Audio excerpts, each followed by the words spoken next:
So today we're back on the Range Rover Evoque. I have a restricted performance error on the dash. Brilliant. Stay tuned. I basically get to about 4,000 RPM, restricted performance. Just what you want to see on a nice, cold, wet, snowy day. I always carry this guy, so let's run the checker and see what is going on with the engine. Hopefully it's something I can just clear and get on my way. So it's found one fault code. Let's have a look. Read codes, stored codes. Got a fuel issue. Right, well that is probably something I can reset and get home. I'm going to try and make it home under 4,000 RPM. To be honest, in the conditions we're in right now, I shouldn't exceed that. There is a long stretch of road behind me and I put my foot down and I probably shouldn't have. It might simply be a fuel filter issue. If that is the case, I'll be very happy. So I made it back home, it didn't come back on, but then I didn't exceed 4,000 RPM. I wonder if it'll do when I rev.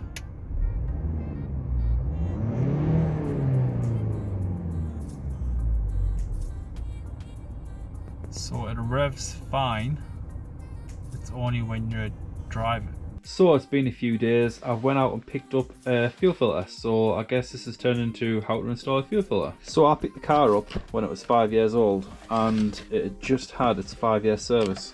In that 5-year service, Land Rover replaced the fuel filter. So the car's only done 16,000, I think, 17,000 mile, not much. But it would appear that the fuel filter is blocked. This is your fuel filter.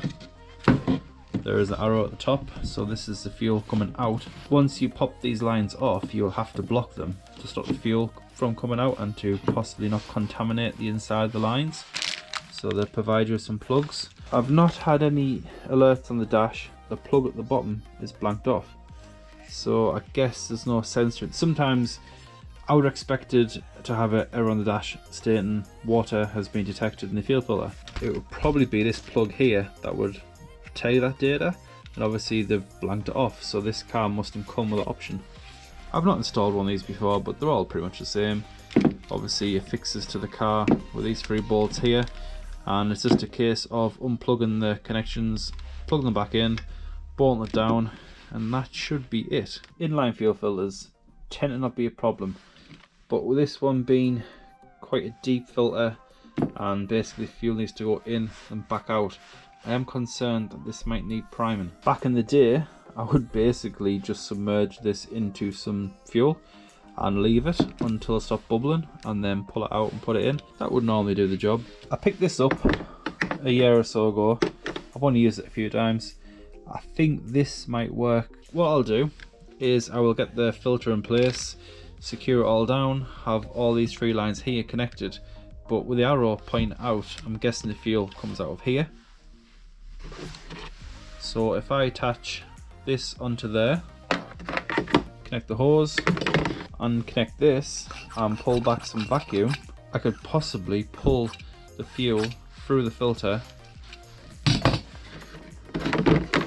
into this container. So I'll have this connected and the line runs into this chamber here and then to the gun, and when you pull vacuum, that should suck the fuel through the filter and prime the filter. Third option would be to basically install this, connect it all up, go to your fuel tank, remove the cap, put a rag around there, get yourself your air compressor, put the nozzle in and pull the trigger and have someone at the front watch. That will basically put pressure on the fuel tank, which will force fuel through the lines into the filter, and it should come out of here. I'm going to try this first because I can see this coming out. I don't have someone to stand and watch this side. So let's go to the car, try and find where this actually is. I'm sure I've seen this near the radiator towards the top. Hopefully that is the case. It is freezing cold outside. It is about to snow heavy any minute now, so I really don't want to jack the car up and be underneath. If I can access this from the top, fantastic.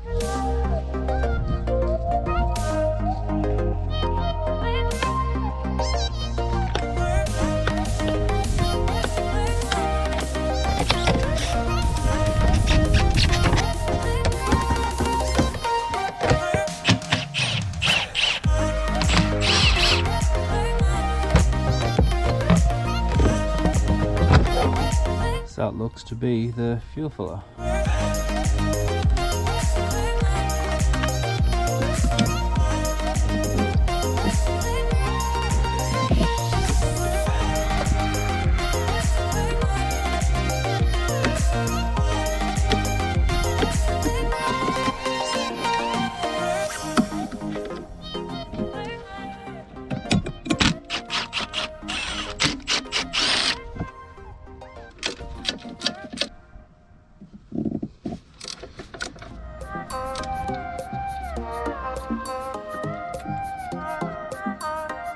You want to remove this also, and then we can get to that bolt.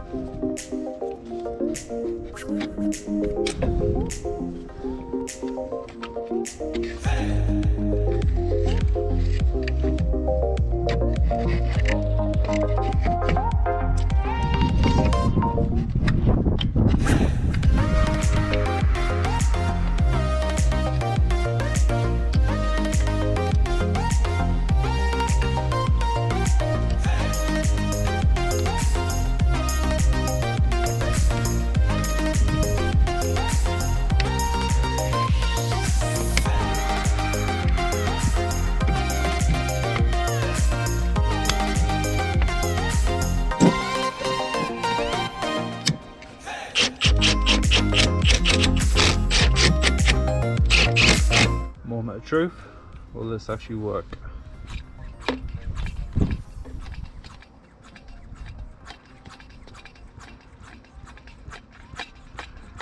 Fuel cap off this time, and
so let's start the engine and see if it starts.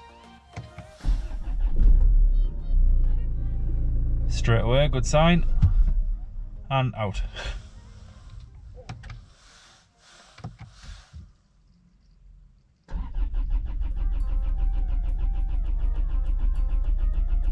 So it ran and then turned off. Basically there was air in the fuel filter, so I had to go back out, bleed it, got quite a bit of fuel through before the bubbles stopped coming. Quite a lot, don't have to normally bleed that much. While the engine's warming up, let's plug the diagnostics machine in and see if we have any pending codes. So records, pending, none. So hopefully that was the fuel filter that was causing all the issues. So one way to test it is take it out for a drive and see what happens. So far, so good.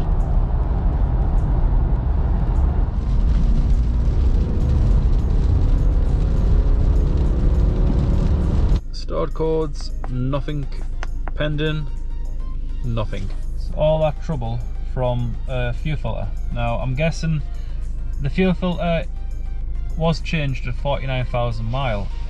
I've actually got 73 at the minute. So 24,000 mile ago the fuel filter was swapped out. Technically a fuel filter could block up after a couple of thousand mile if you use the wrong fuel. What is interesting is that the wife on the Monday went to Asda for fuel. She put £60 worth of fuel in the car. The next day the issues with the filter happened. It was -3 that day, so if there was water in the filter, which does happen over time, it does trap bits of water. If there was any water in the filter, that water may have frozen, which could explain why there's restricted flow in the filter. But either way, the filter's out, brand new filter's in place, and seems to be running perfectly fine. So for those of you subscribed to the channel, you'll probably recognise this location. This is where I've brought the RX-7, the MR2 and the Mini Cooper, all with issues. This seems to be my go-to test road. What an awful day. So if you want to try this at home, to remove the intake, just need a flathead screwdriver. To remove the top of the engine cover, that is 8mm.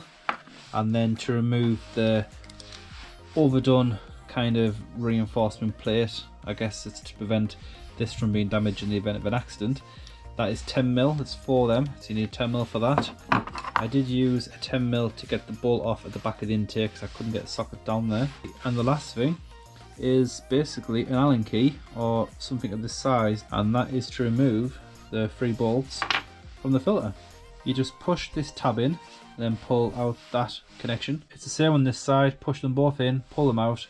On this side it's a bit different, there's a metal clip, pull the clip up, push the 2 ends together and pull it off, and that is it. Using this to basically prime the filter did work, but I had to pull quite a lot of fuel through before it actually got rid of all the air. Originally I just drew some up the line and thought that would do, but nope, had to keep going until basically this entire length was full of fuel and I had no bubbles. Inline ones aren't too bad, but the canister style ones where it has to flow down and back up, it's always a bit of a pain and a bit of a chew. Just remember to put your gas cap back on once you finish doing this and you should be good to go. Let's see what comes out the filter. Basically this is the clean fuel coming out, so let's see what comes out the dirty side. And again.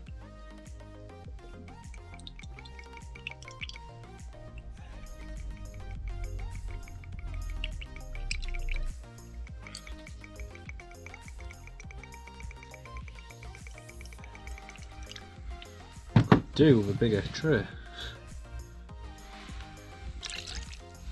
So that's the final bit of fuel, and there's 2 tiny bits in there, so the fuel going into the filter isn't too bad. It could have been water. I can't see evidence of water being in there. It looks like it's just fuel. I could have tried draining it. Basically you pull this lever at the top, which in turn lifts that, which is sealing the bottom of the filter, as you can see. And basically all the fuel and water is supposed to leak out of there. I think it literally is just a case of dirty fuel, and after 20 or so thousand miles it's basically blocked the filter and it's restricted the flow of fuel to the engine, which in turn triggers the light.